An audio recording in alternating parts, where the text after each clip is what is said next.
The blow up indicator just started blowing up.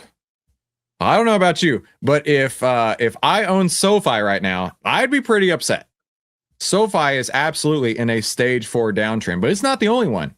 You could look at stocks like Microsoft and be like, oh no, we are in a big nasty downturn. Let's see another one. How about Palantir? Oh no, Palantir only goes up, right? Why are these things happening? All kinds of stocks are looking really, really bad lately. And maybe that's what's figuring in to the blow up indicator. Now we're going to watch this video. The blow up indicator just triggered, but I'm buying instead by the Ross Givens channel. Now, I think Ross Givens is actually a pretty cool guy. I think he and I could hang out in real life. I like him. I like his vibe. So much so that somebody in his trading universe mentioned, I guess one of our outliers is in their trading room as well, which, how dare you cheat on me like that? How dare you cheat on me like that? I am personally offended and my feelings are hurt and we are breaking up. We are breaking up. I can't believe you do that to me. But anyways, somebody, Patrick, in our Discord mentioned that in the Ross Givens' trading room, they were talking about sitting in cash and not effing up. And they were giving us credit, which I appreciate. But I'm not going to send them a cease and desist. In fact, I would tell them the opposite. Tell as many people as you want. Anybody who wants to learn how to sit in cash and don't F up needs to do so, because it will allow you to stay in the market longer than anybody else who is blowing up. So I'm actually really excited about that. Let's watch this video together. The blow up indicator just triggered, but I'm buying instead by Ross Givens. Finance Twitter right now, and they're calling it the blow up indicator. It just triggered what many are calling a major warning for stocks. In the last 8 trading sessions, 115 of the 500 stocks in the S&P 500 index have fallen 7% or more in a single day. Now, why does this matter? Well, historically, when that happens, the stock market crashes. In fact, over the last 25 years of this occurrence, the average drawdown is 34%. Now, that... Hang on, let's a surge in blowups near highs. S&P 500 max drawdown. So these dots represent when 115 or more stocks fell at least 7% in a single day across a rolling 8-day window. Yeah, I think Junior's onto it. It's probably from earnings. Yeah, because earnings have been like destroying lots of stocks. All right, let's keep going. That's ugly. And at first glance, this is serious cause for concern. This blow-up indicator triggered numerous times in the 2000 dot-com crash, the 2008 financial crisis, the 2020 COVID crash, and the bear markets in 2022 and 2025. And today is again flashing sell. So why am I not panicking? Well, there is a distinct difference between the signal we are seeing today and those of the past. It has to do with where the market is trading and how things look beneath the surface. Today, I'm going to break down exactly what's happening, why today's signal is different, and why, to me, this is a sign that stocks will soon go higher, not lower. Now, if you Oof. I don't know about that, Ross. Like, I think you and I be friends, but hang on. You can't be buying yet, right? And let's look at AMD, right? You look way back at AMD, the talking YouTube heads, and I don't know if Ross Givens was saying this at the time, but all kinds of jokers were on YouTube screaming, you got to buy the dip on AMD, right? Don't forget, at this point, AMD had already fallen 30%. It can't go any lower than that, bro. It then fell another, oh, hang on. Then fell another, it said, hold my beer. I'm going to fall another 36% on top of that, okay? Right. It's not time to be buying dips until the dips bottom and then come back up. So remember, right? Oh no, I took off the indicators. I want to take off indicators. I'm going to take off drawings, remove 6 drawings. Remember, the market will tell you when it's moving up. It literally tells you. It's written right there on the screen. When the 10 is over the 20, price is over the 50, the outlier trend template always works. It always works because it's just math. I can't tell you duration. I can't tell you magnitude, but it always works.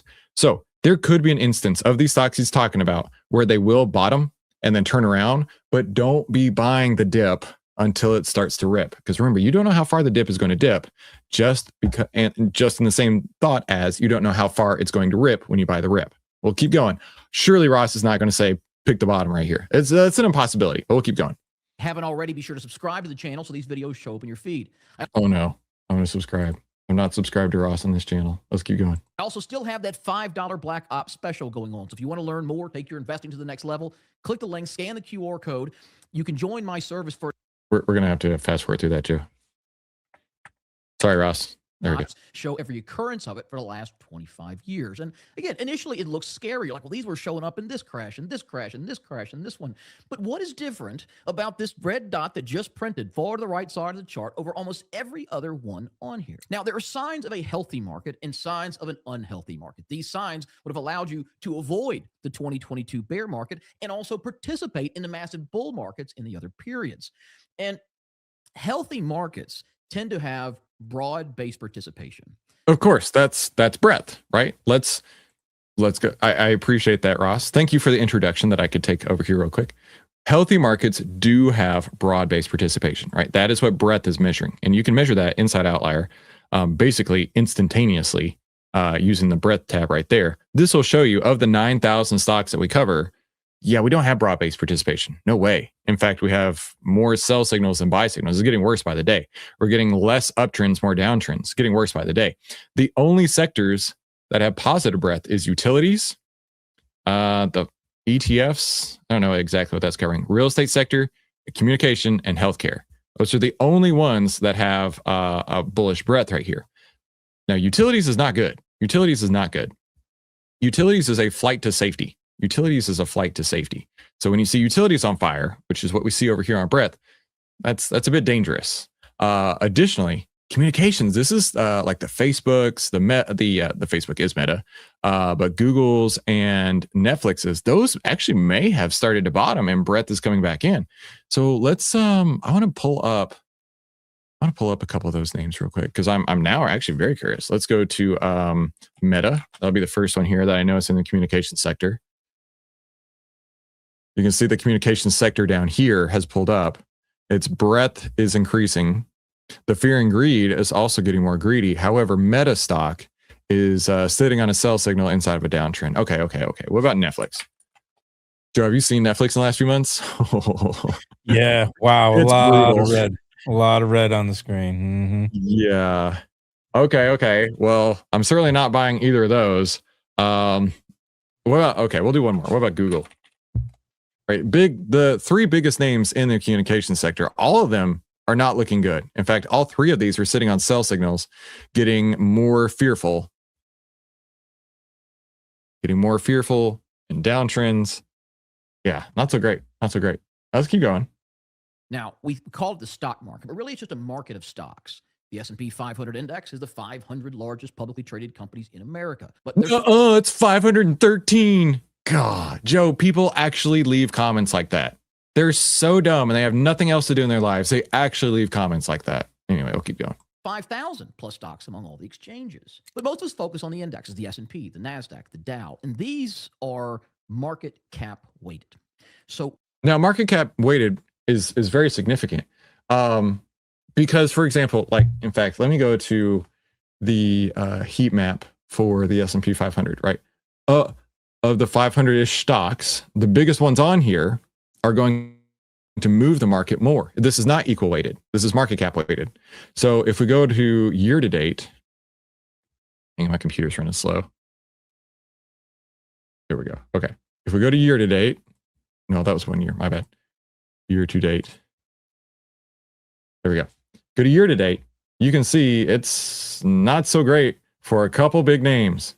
Like, they're big for a reason, right? They're big because they are the biggest portion of the market by market cap, meaning the number of shares outstanding times their price. Microsoft is down 17%, Oracle 24%, Palantir 24%, right? These three companies right here. Let's take a little screen cap of this real quick. These three companies right here are roughly the same size of the entire industrial sector. Isn't that crazy? These three companies right here, let me see if I can like scooch this in a little bit.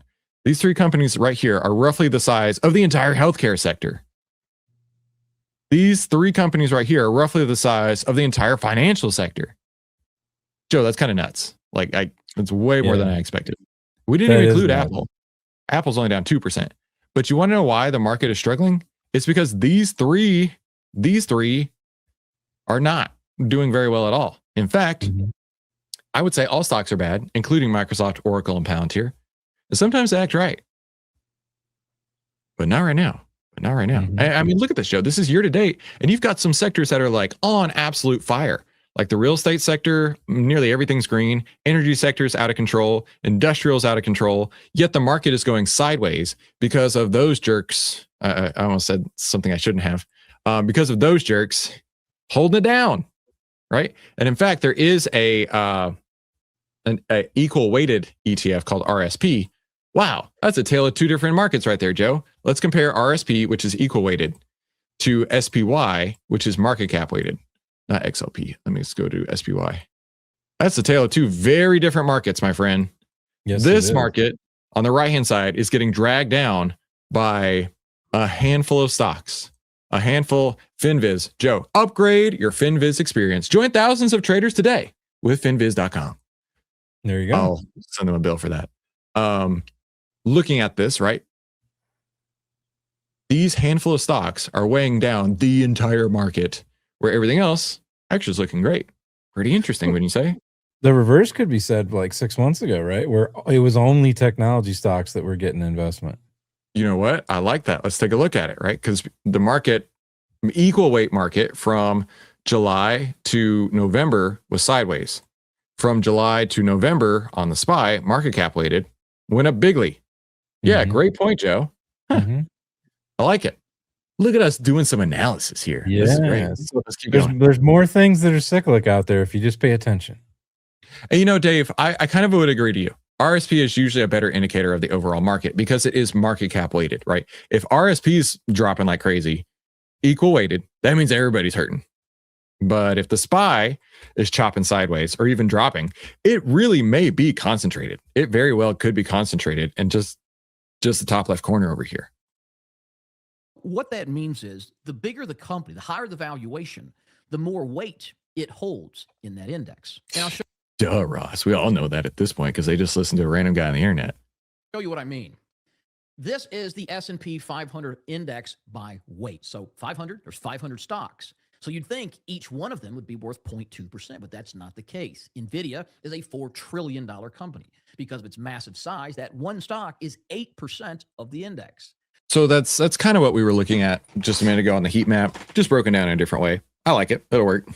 Apple is almost 7. So is Microsoft. In fact, these top 10 stocks right here represent 40% of the overall index. And what can happen in these situations is if 5, 6, 7 of these stocks are doing very well, you'll see the market, the index is rising, even if 200, 300, 400 others are flat or even going down. In bull markets, what we want to look for and watch out for is signs that the participation is not broad, that a small number of names are driving it higher. And Okay, hang on. He said in bull markets, we want a concentration?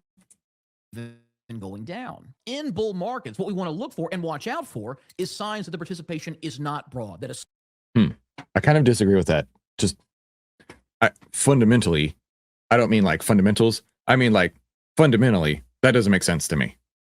But okay, please explain. small number of names are driving it higher. And today, that is simply not the case. Now, I have a couple of indicators that let us see what's really going on. And this is one of them. It's called the net new highs and lows indicator. So on top is the NASDAQ Composite Index. It's been going pretty much sideways for a couple of months here. But in the middle is this net highs and lows. So all it does is take the entire index and say, how many stocks made a new 52-week high today and how many made a new 52-week low? Obviously, in a healthy rising market, we should see more stocks making new yearly highs than Joe, if more new stocks are hitting all-time highs, what does that mean? Well, it means the market would be trending up. Yep. And we should not be answer. scared because all-time highs are good. Yeah. How good? Yeah. Really good. There's no one above us that are trying to sell. Really? Do you think that it's like bullish AF? Oh, yeah. Yeah. So looking at that chart right here, right? That's a great thing. That's what we want. and low. So it takes how many made a high, how many low, and gives you a net number. So if we look at the most recent day, for example, see that white box on the left side? 208 stocks made a new high, 62 made a new low. So the net reading comes in right here at about, what is that, 146. And when you begin to see weakness, you'll see this begin to paint red. So this over here on the left is the tariff situation we had in March and April of last year, when the market rapidly went into a bear market. Early February, we were already seeing more stocks making new lows than highs, way up here, just off the highs. And seeing that would have got you out long before this massive decline. In a consistent bear market like we had in 2022, you'll see lots and lots of red in here. But this is not where we are today. We continue to see more stocks making highs than lows, showing us things are pretty healthy beneath the surface. And I mean, I'm tracking here. Another thing I'd like to look at, and this is crucial, is the advanced decline line. So similar to the last indicator, but it just looks at how many stocks went up or down today. Doesn't matter if they went up 1% or 100%. Up is 1, a down is -1. And it just takes the net reading and adds it to the previous day. So again, just like the other, we want to see more stocks going up than down. And when you do, you'll see the advanced decline line rising. So this is going to tell you both when markets are healthy and when they're unhealthy. So we got the S&P 500 on top. We have the advanced decline line on the bottom. Now, look what we saw here in May of last year. So again, this was the tariff situation the first part of the year. Markets just absolutely took a bath. But look here by the end of April. The advanced decline line was already making new highs when the stock market was still a good 10 to 20% off of its high. So that was a sign that things are actually very strong beneath the surface, that we had massive participation coming in. Aside of the I would like to note this ends in October, which is when the choppiness started. market was likely to rally, and it's exactly what happened throughout the rest of the year. Now, conversely, when we see the opposite, that's your warning sign. So this was 2020.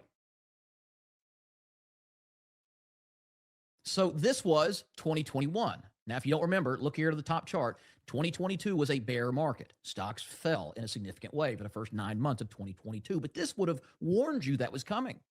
Because here in late 2021, in fact, for the full 6 months from July to December, notice how even though the S&P 500 index was continuing to go higher, the advanced decline line was not. It was flat. So how can the market continue to go up when stocks are kind of 50-50 on going up or down? Well, because the ones going up were Microsoft and Google and Nvidia and Apple and Tesla, the big names holding big weight in the index, creating the illusion that the market was healthier than it was.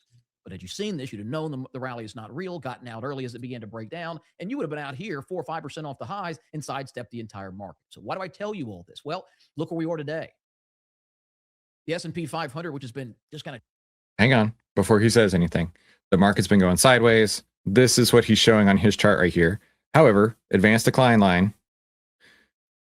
which, based on what he was saying, if it goes up, it gives a reading of 1. If it goes down, a reading of 0. Is also going up. Okay. Which can kind of follow along with the RSP. Chopping around really for the last 3 months, hasn't holding up here at the highs. Look what the advanced decline line doing. It's pushing higher. So we're seeing progress beneath the surface, even though some of the big names, Microsoft is down, Apple is down, Amazon is down. Historically, that would have tanked the stock market. But even with those big, massive mega cap leaders going down, the market is holding up at its highs. All the little guys are carrying the weight. So when the big guys catch their footing, this thing's going to take off like a banshee. Okay. I see what he's saying. So basically what he's saying is we're looking for... Let me back up a little bit. Underneath the surface, right? A lot of stocks are acting positive. We see that as well, right? We see that as well because we're getting the S&P 500 map, right? Year to date, it's not all red across the board. It's just pockets of deep red. Amazon, Tesla, and then over here in this corner. Got a little bit of red going on down here in the financial sector, but nothing like what's going on up here, right?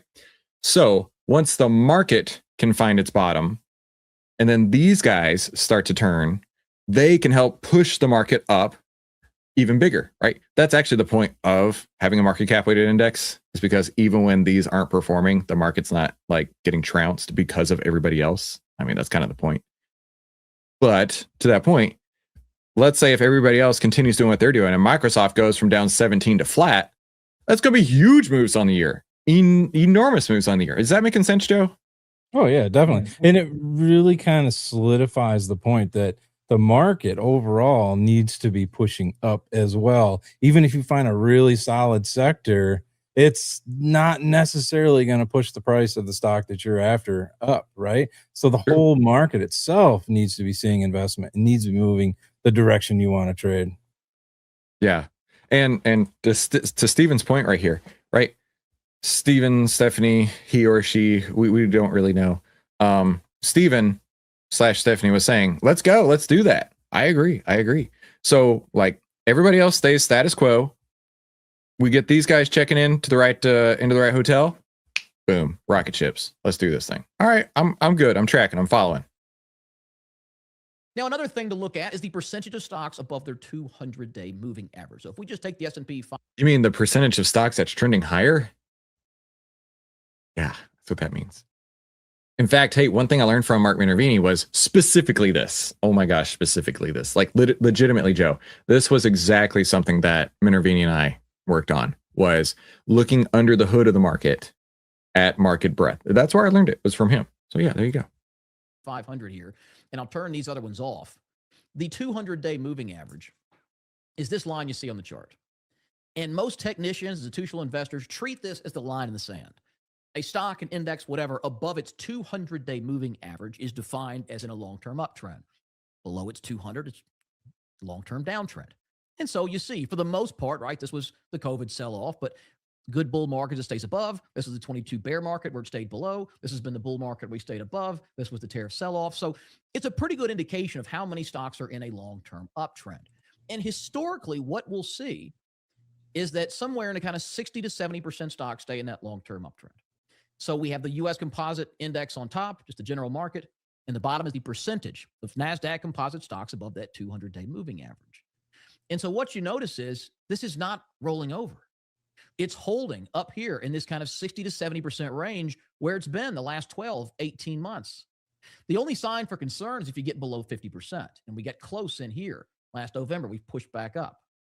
So the majority of stocks, the vast majority of stocks are in long-term uptrends. The market continues to make net new highs every day. The advanced decline line is surging, outpacing the overall index. So why are we getting this blow-up indicator? Well, we're in a very volatile period. We're in a situation where the dollar is losing value. World governments are diversifying outside. And I don't know if you heard this today, but the Supreme Court struck down tariffs. Trump came on, he was like, whatever, I do what I want. And so he's got his own plan to not tariff the tariffs. I don't know. Like the whole golden toilet tweet situation is real. All right. This is a real thing. Is a real thing. Is he talking about the 200-day SMA or EMA? Usually the SMA.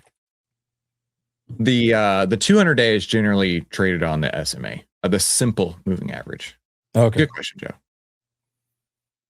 Of U.S. debt. The macro order of things is changing. We got silver that went up, 40% in a month, and then the miners get slammed down. There's a lot of volatility right now. But the fact that all these stocks, roughly 22% of the S&P 500, can take 7-day intraday hits and instantly recover, and the market holds up near the highs, to me, is a massive sign of strength. The signal we're seeing today is like the signals that were coming here in 2002. The ones at the bottom in 2009, the ones at the bottom in 2020. It's a signal that the market is recovering despite all of that volatility, all those big stocks taking hits. And it's a sign that the market has massive strength beneath the surface, that breadth. You know, Joe, honestly, I will be 100% honest with you. This makes me wish that Scott was on the payroll, which fingers crossed he will be once he graduates school, because I want to test RSP. That's exactly what I'm thinking at this very moment. If RSP is equal weighted market, right? And it's acting differently than the market itself. I want to test if that is actually a better indicator for the market, right? When we're talking about Outlier 9, I want to see if that's a better indicator for what the market is doing rather than the SPY, because of the equal weighted versus market cap. I mean, it definitely could be, right? And that's the whole point of not wasting your downtime when you're not trading and you're sitting in cash. Test things out like that.